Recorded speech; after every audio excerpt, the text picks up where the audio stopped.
अनुच्छेद के विषय में जान लीजिए कि अनुच्छेद में क्या क्या ध्यान रखना होता है और कैसे लिखना होता है। ठीक है, इंग्लिश में इसको पैराग्राफ राइटिंग कहते हैं अनुच्छेद को। ठीक, अनुच्छेद के विषय पर अच्छी तरह से सोच विचार करना चाहिए। देखो, अनुच्छेद यानी जिस भी टॉपिक पे अनुच्छेद का जो भी शीर्षक है उस पर आपको थोड़ा सा सोच विचार करना चाहिए। मुख्य बिंदुओं को ध्यान में रखना चाहिए। मुख्य बिंदु अर्थात कि क्या क्या मेन पॉइंट है इस अनुच्छेद में। हम जो टॉपिक मिला है कि इस टॉपिक पे आप अनुच्छेद लिखिए, तो उसमें मेन पॉइंट क्या है, क्योंकि अनुच्छेद बहुत बड़ा नहीं लिखते हैं, ठीक है, छोटे में लिखते हैं। तो मेन पॉइंट क्या है, मुख्य बिंदुएं क्या है जो उसमें, एक मिनट बेटा, जो उसमें लिखा जा सके। ठीक है, सरल तथा व्यावहारिक भाषा में ही अनुच्छेद लिखना चाहिए।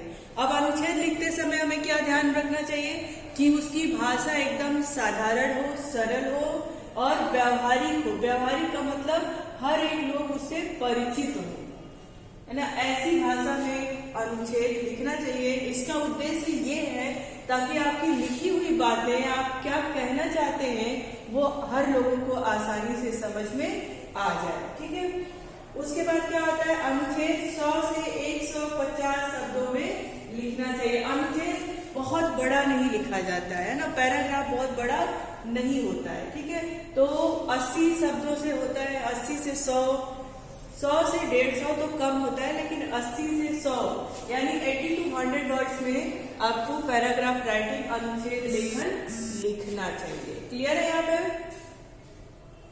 जैसे मान लीजिए कि अगर आपको लिखने के लिए दे दिया जाए कि परिश्रम का महत्व, है ना, यानी जो आप मेहनत करते हो इसका क्या महत्व है, क्या इम्पोर्टेंस है, तो इसमें मेन पॉइंट ही दोगे आप ना, एक एक चीज को विस्तारित रूप में नहीं बताओगे। जो इसकी मुख्य भाषा चीजें हैं उसी को आप अपने पैराग्राफ राइटिंग में, अनुच्छेद लेखन में लिखेंगे। और क्या देखेंगे कि ऐसे इसके शब्द ऐसे होने चाहिए, इसका भाषा ऐसा होना चाहिए कि हर कोई आपकी भावनाओं को, आपकी बातों को आसानी से समझ सके। समझ में आया? समझ में आया? Yes ma'am. हाँ, तो आपको बस यही ध्यान रखना है। और उसके बाद थोड़ा सा चर्चा कर लेते हैं कि निबंध में हमें क्या क्या ध्यान देना होता है। देखो भाई, बहुत सारे लोग कंफ्यूजन में रहते हैं कि निबंध और अनुच्छेद हमें क्या करना है इसमें। ठीक है, तो देखिए, निबंध अनुच्छेद में हमें थोड़ा लिखना होता है और निबंध में बता रहे क्या क्या करना होता है। आप उसको ध्यान से देखते हो। निबंध तो आप हमेशा से लिखते चले आ रहे हैं। देखिए, हाँ, निबंध क्या है? निबंध लेखन गद्य की कसौटी है। लेखन गद्य की कसौटी क्यों कहा गया है?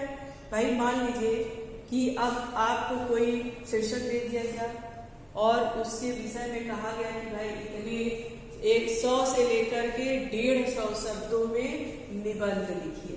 तो पूरा चारों तरफ की चीजें, है ना, जो चीज उससे रिलेट होती है, उसके महत्व के बारे में, उसके फायदे के बारे में, उसके नुकसान के बारे में, हमें किससे अपनाना चाहिए, इसकी उत्पत्ति कहाँ से हुई, बहुत सारी चीजें हमको उसमें लिखना पड़ता है। ठीक है, और क्या ध्यान देना होता है कि निबंध के अनुच्छेदों में तारतम्यता होनी चाहिए। तारतम्यता मतलब यानी आप जो भी बात कहना चाह रहे हैं, है ना, वो एक दूसरे से रिलेट करता हो, एक दूसरे से जुड़ा हो। ये नहीं कि कहीं पे आप कुछ बता रहे हैं और कहीं पे कुछ बता रहे हैं। जो भी आपके सेंटेंसेस हैं, जो भी आप उसमें लिखते हो, वो एक दूसरे से रिलेट हो। जैसे एक के बाद एक के बाद एक के बाद ऐसे जैसे आप सीढ़ी चढ़ते हो तो पहली सीढ़ी पे पैर रखते हो, फिर दूसरी पे रखते हो। ऐसा तो नहीं कि पहली पे रख दिया फिर पांचवी पे रख दिया, तो ये तारतम्यता नहीं बनेगी, है ना।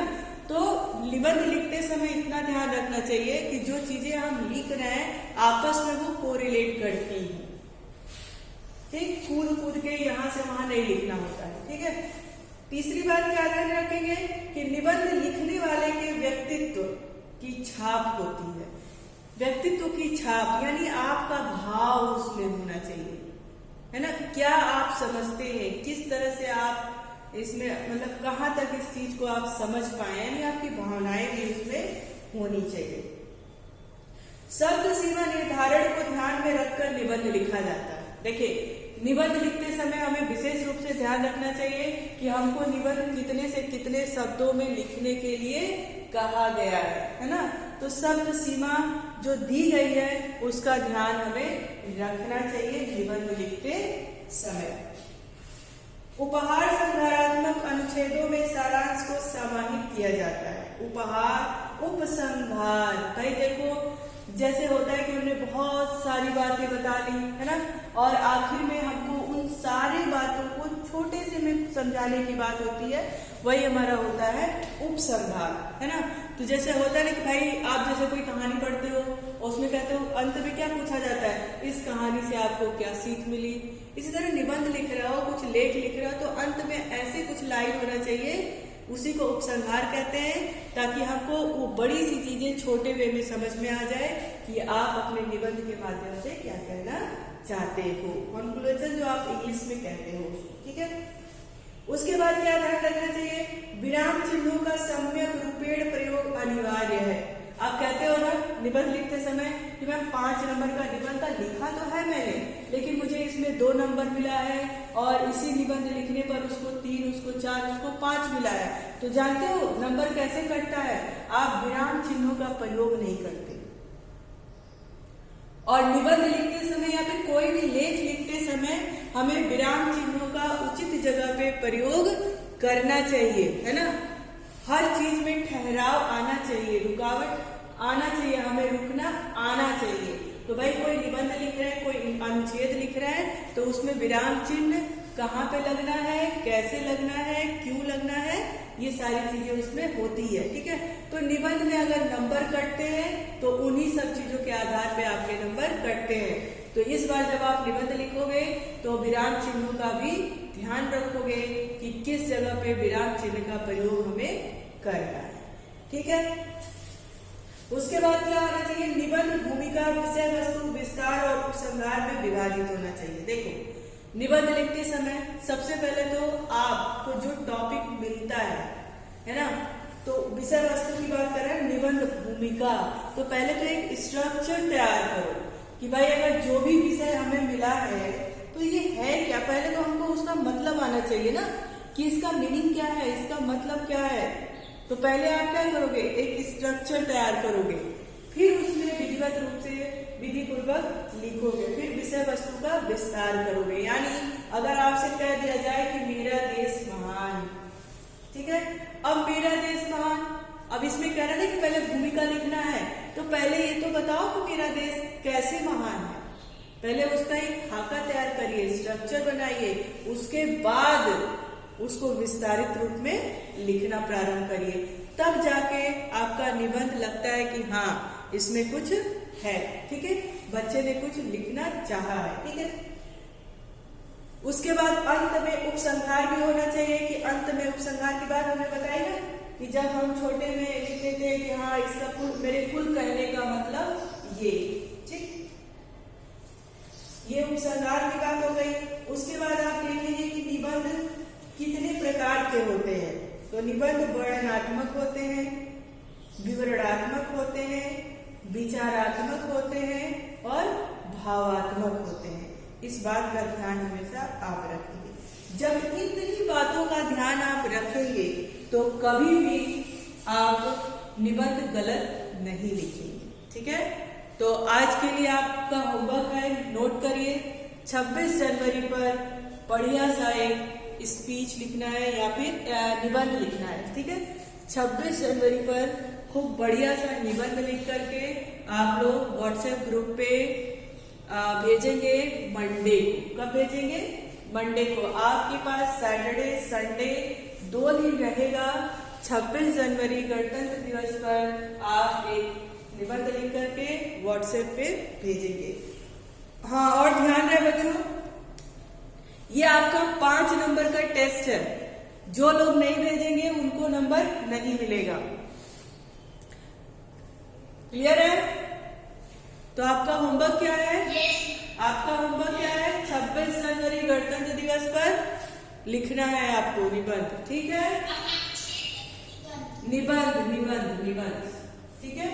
26 जनवरी गणतंत्र दिवस के रूप में मनाया जाता है, ठीक है। और जिन जिन बातों का ध्यान रखने के लिए मैंने कहा है उन बातों का विशेष रूप से ध्यान रखेंगे, ठीक है। और 100 से लेकर 150 शब्दों में कम से कम 1.5 पेज में आपका निबंध होना चाहिए, ठीक है। 1.5 पेज में आपका निबंध होना चाहिए, क्लियर है। अब चलिए जरा कुछ प्रश्न उत्तर हो जाए, कुछ प्रश्न उत्तर हो जाए। आप लोगों को सारी चीजें पढ़ा दी गई है, अब रिवीजन का समय आता है, ठीक है। तो आज हम लोग प्रश्न उत्तर पूछते हैं। आपको कौन सा चैप्टर,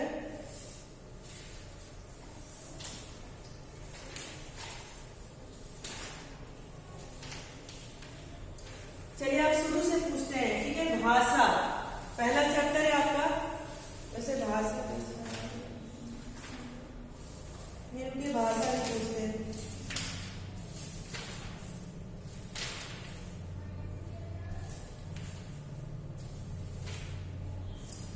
हाँ, संधि। इस बार के सिलेबस में आपका संधि चैप्टर आएगा, ठीक है।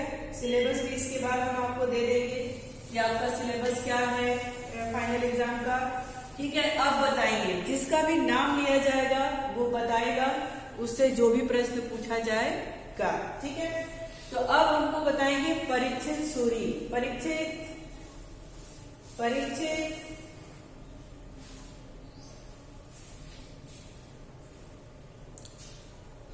परिच्छेद, वेरी गुड। स्वास्तिका तिवारी,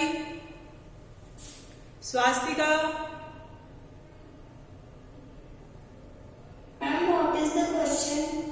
पूछेंगे तब ना, अभी तो बस अपना बोलो तो कि हाँ मैं हूं। स्वास्तिका,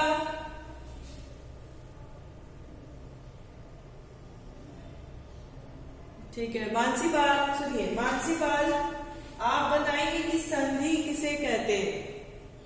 यस हाँ बताइए। मैम, संधि शब्द का अर्थ होता है मैम किसी चीज को जोड़ना।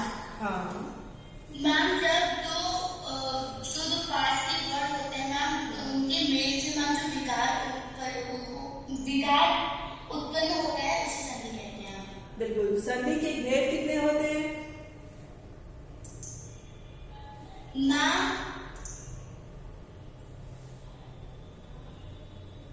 संधि के कितने भेद? संधि के 3 भेद होते हैं, ठीक। जॉनी कुमारी, संधि के 3 भेद होते हैं, ठीक है। जॉनी कुमारी, जॉनी कुमारी, स्वर संधि किसे कहते हैं? जॉनी, स्वर संधि किसे कहते हैं?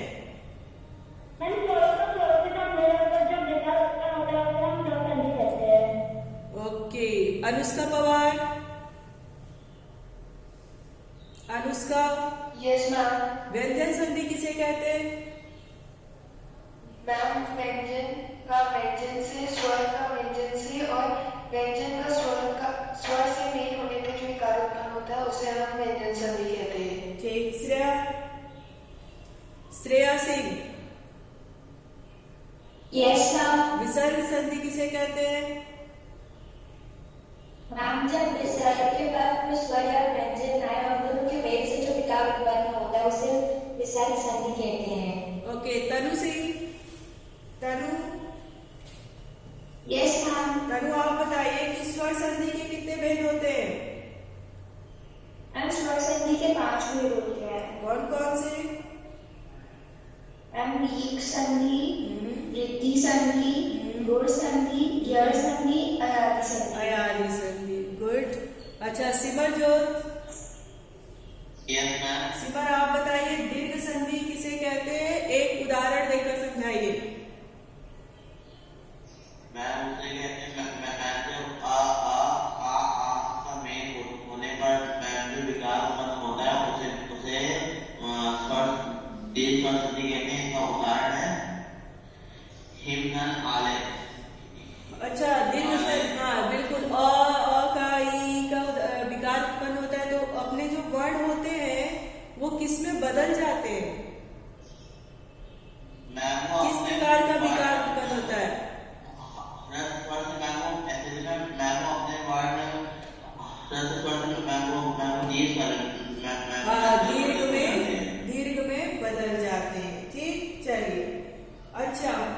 जॉनी कुमारी, यस मैम।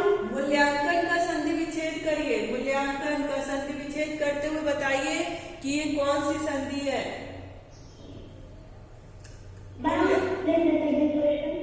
मूल्यांकन का संधि विच्छेद करिए और बताइए कि ये कौन सी संधि है। मूल्यांकन, मूल्यांकन शब्द है और ये इसका हाँ मानसी बताइए मूल्यांकन का संधि विच्छेद। ओके, दीर्घ स्वर संधि है। कैसे आपको पहचान में आया बेटा कि ये दीर्घ स्वर संधि है?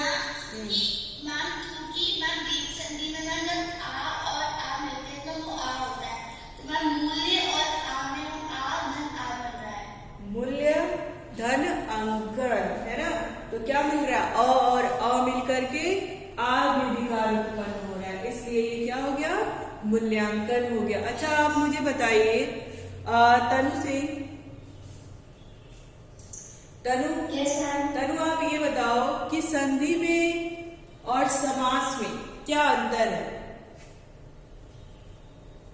मैम, संधि में दो वर्णों का मेल होता है, और समास में दो शब्दों का मेल होता है। वेरी गुड, बहुत बढ़िया। ठीक, चलिए अब बताइए गुण संधि। श्रेया सिंह, श्रेया, गुण स्वर संधि किसे कहते हैं? जब ह्रस्व या दीर्घ अ के बाद ह्रस्व या दीर्घ ई आए तो वह ह्रस्व ए में परिवर्तित हो जाता है, और जब ह्रस्व अ या दीर्घ अ के बाद ह्रस्व या दीर्घ उ आए तो वो ओ में परिवर्तित हो जाता है। बहुत बढ़िया।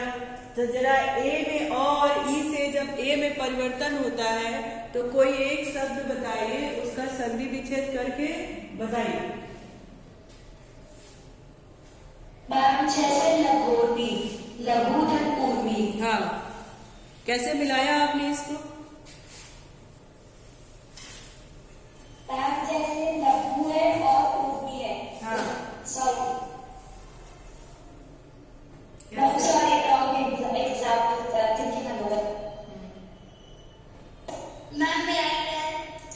नहीं, श्रेया को कंप्लीट करने दो, श्रेया को कंप्लीट करने दो।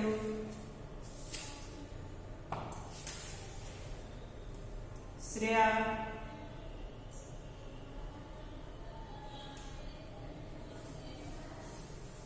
ओके। मानसी, हाँ जॉनी बताइए।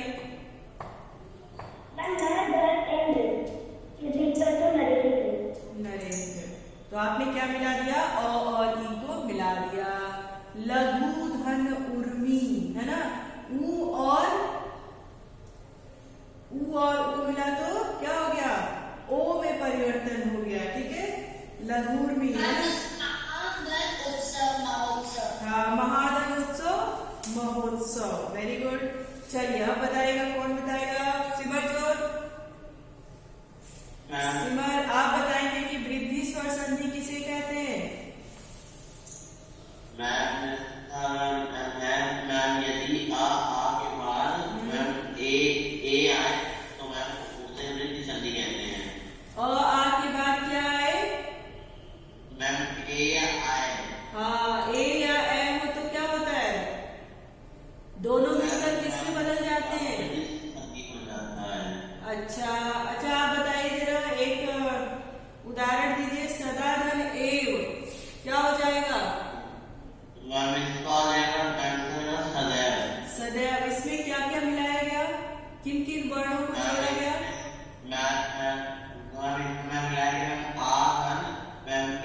हाँ, और विकार उत्पन्न हो गया ए में, इसलिए क्या हो गया? ए हो गया। सुमित रंजन पाठक, हाँ सुमित रंजन पाठक। शशांक मिश्रा, शशांक,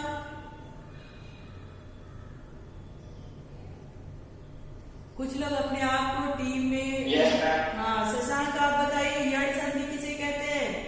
यड़ स्वर संधि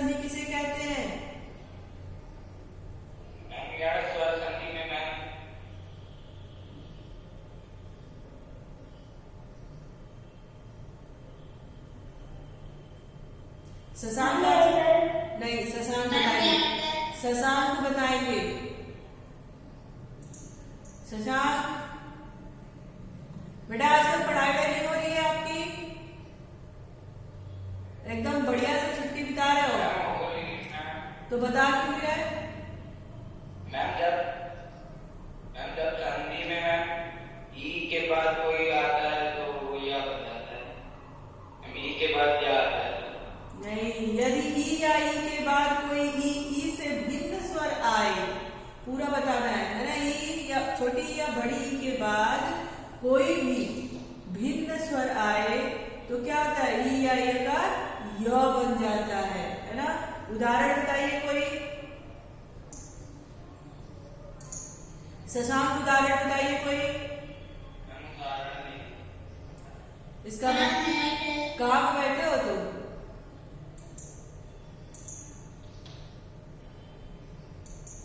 पढ़ाई बिल्कुल नहीं हो रही है, कोई होमवर्क दो तो वो भी आपका नहीं आ रहा है बेटा। अगर ऐसे चलता रहा ना तो फिर मैं आपके पेरेंट्स को कॉल करूंगी।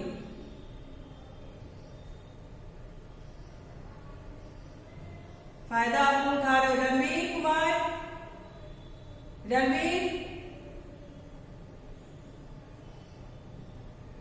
रुद्र प्रताप सिंह, जिसका नाम लो भाग जाए, कुछ पढ़ते लिखते नहीं हो, सिर्फ बढ़िया छुट्टियां सेलिब्रेट कर रहे हो। अच्छा चलो बताओ, ई और ऊ वर्ण मिलेगा तो इसमें ये किसमें परिवर्तित हो जाएगा? ई और ऊ मिलने पर किसमें परिवर्तित होता है? हाँ बताइए, ई और ऊ मिलने पर किसमें परिवर्तित होता है?